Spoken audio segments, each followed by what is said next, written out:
Hey guys, Paul from Ashen Phoenix, and new comic book day for the week of November 23rd. Happy Thanksgiving, guys. If you happen to see way more stuff on the counter than normal, it's because the comic book store is having their annual Black Friday sale. It is awesome. You need to come down. There's percentages off everything. I don't know what kind of craziness there is, but what is the percentage? 40% off. 40% off comics and trades. 20% off wall books. 20% off wall books. 40% off board games. 40% off board games. 20% off back issues. 20% off back issues. 20% off magic cards. 20% off magic cards. So pick your crack. What about those plushies I see behind? 20%. 20% off the plushies. So come here, get all of your stuff. There's EVs, there's everything, whatever. So we're going to get started right now. All right, first up, Wayward, issue number 18. Pick it up because it's Wayward.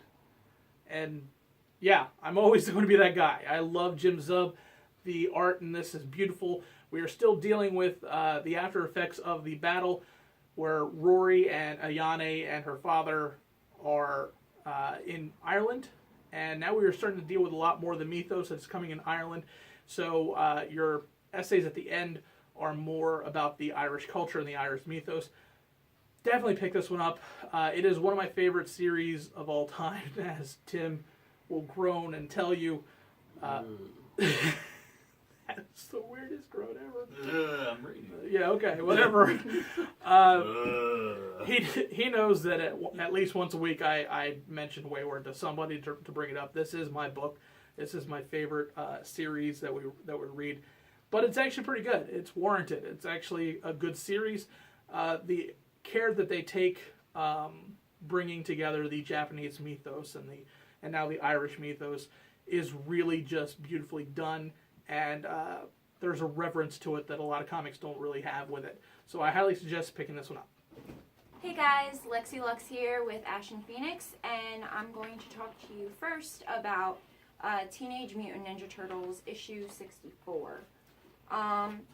Overall, it was a pretty good storyline. From what I saw and what I read, it didn't really do much for me. It was kind of like a very bland, it was a bland book, to be honest with you. It was kind of bland. There was no twists and turns, nothing really shocking in it. But, I mean, the illustration was really nice. Even though the storyline wasn't all that great for me, it did have a pretty big change in leadership from what I saw. So I do recommend reading it if you are following along with this. But if you're not, it's really not all that great. Hey guys, Tim from Capes and Scowls. Thank you for checking out our YouTube page as well, and for subscribing, and just being all around awesome people. And I'm going to start with Cage, because there's an exclamation point. Issue 2. If you remember my review of issue 1, it was okay. It did some things correctly, but it seemed a little off, even a little racist in my opinion. This issue, not racist, which was nice. The art is amazing. The art is really, really good, but the story was kind of blah. It involves Cage. He's on a jungle island, you assume. He's somewhere lost in the jungle. He doesn't really know how to interact with the jungle. He's used to Brooklyn and the city, and he has to interact with animals and things, and being hunted is the point of this issue. It's okay. It's better than the first issue as far as a story, maybe not as far as standalone jokes. But if you like Genndy Tartakovsky, or however you say the guy's name who did Samurai Jack and Dexter's Lab and Powerpuff Girls, then you will enjoy this. It's okay. It's somewhere in the middle. If I was to rate it out of 5, I would put it squarely at a 2.53. So 2.5. Yeah, 2.5. Up next, Civil War II, issue number 7. Finally. Because, man, this series has been horribly delayed. But we are now dealing with the cataclysmic fight that is supposed to happen, or is it going to happen? We don't know yet, because I can't spoil it for you. But as usual, the art and the direction from this series has been great. I've loved every minute of it.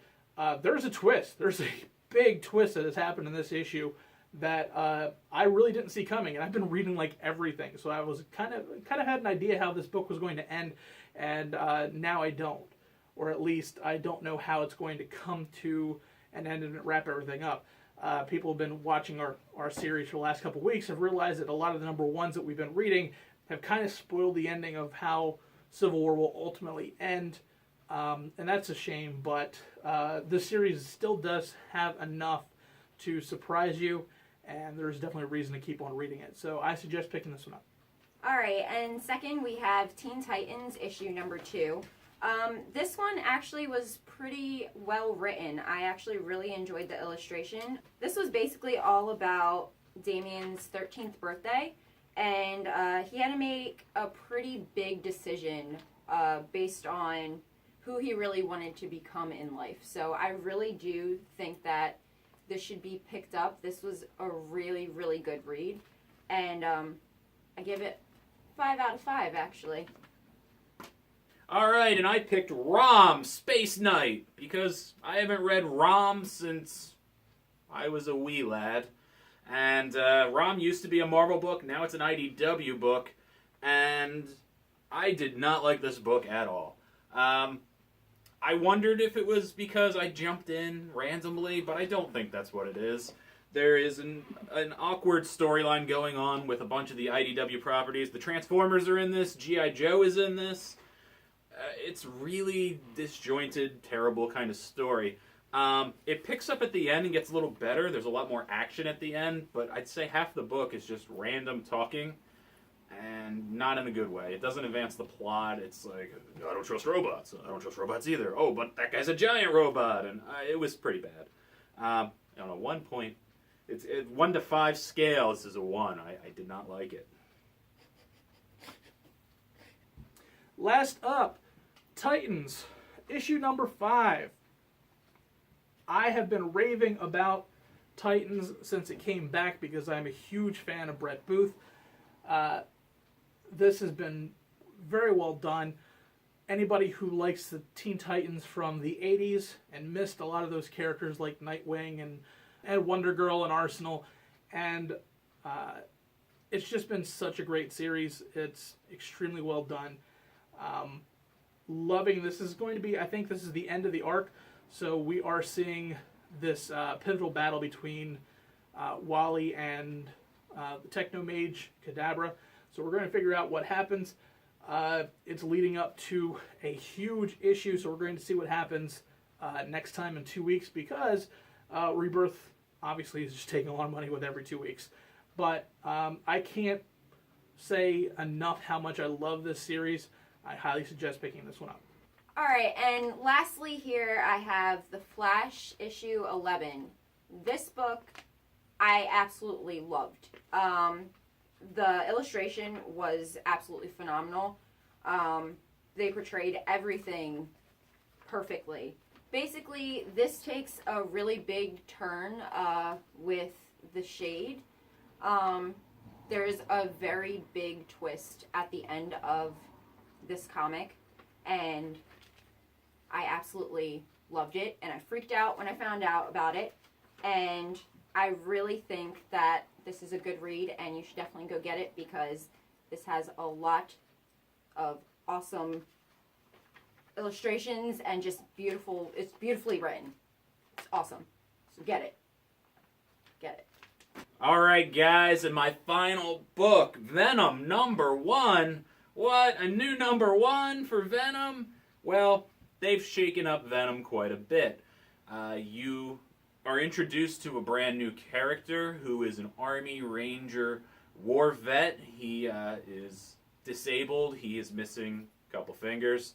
And he's having a rough go at it. He doesn't have his disability kicking in. He's just really having a horrible time. And, God, how do I say this without spoiling everything? Let's just spoil everything. No? Alright, I won't spoil anything. Through a series of events that involve Spider-Man familiar villains like Tombstone, He ends up in this terrible situation he didn't want to be in. So while having a hard time, the symbiote shows up and creates a lot of havoc. But the end result is what is interesting. I don't want to spoil it for you, but I really enjoyed this book. I went in not having any expectations of it, and the takeaway from it, the end result of this book was fantastic. There was a lot of rumors that it tied into Spawn, and that is all hogwash. Do not listen to that. It's its own thing. And on a scale from 1 to 5, this is easily a 4.5. I really enjoyed this book. I probably will actually buy it now. So, get Venom. All right. This week's trade recommendation is one that comes from Tim, because I couldn't figure out what to read, and he just handed this to me because he kind of tries to make me read Daredevil. Because I think it's like the one thing that I can read that isn't Moon Knight, because he loves Moon Knight. What do you say? I can't handle Moon Knight. Just not my thing. So the other street level crime fighter that isn't the Amazing Spider-Man is Daredevil. For those who don't know what the color series are, or what I consider the color series, Jeff Loeb and Tim Sale have done a number of series. Captain America White, Spider-Man, some color. Is it blue? Spider-Man Blue? Spider-Man Blood. Spider-Man Blue. We're basically, each of these stories tends to be kind of a look back on either a storyline that wasn't touched on as much, or basically just a retelling of kind of the origins, or with a little bit of a twist, something that you might not have noticed from there. This one is basically Daredevil writing messages to Karen, who from this point in the story had just recently died. So it was his way of kind of helping himself move on, kind of a catharsis.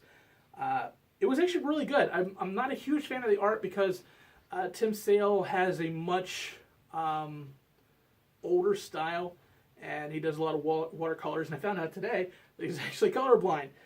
So it actually makes the story a little bit better in that respect as far from the art style, but it does lead to a lot of the story being kind of muted in its color tones and things like that. So I think the artist kind of wants to make us see from his point of view. It was a good story though. We are dealing with a lot of the origin stories of Daredevil. I highly suggest picking this one up. So, that being said, that is this week's giveaway. So, you know the deal. To enter, make sure you're subscribed to our channel. Make sure you subscribe to Capes and Scowls. Like this video and then comment with either a recommendation or something that you have followed from our series. And that's pretty much it. Again, happy Thanksgiving, everybody. We really love that all of you guys have been coming with us on this journey so far. We're looking forward to seeing how the Christmas season pans out and 2017 comes along. And we really appreciate you guys. So we are definitely thankful for you. And again, happy Thanksgiving. We will see you guys next week.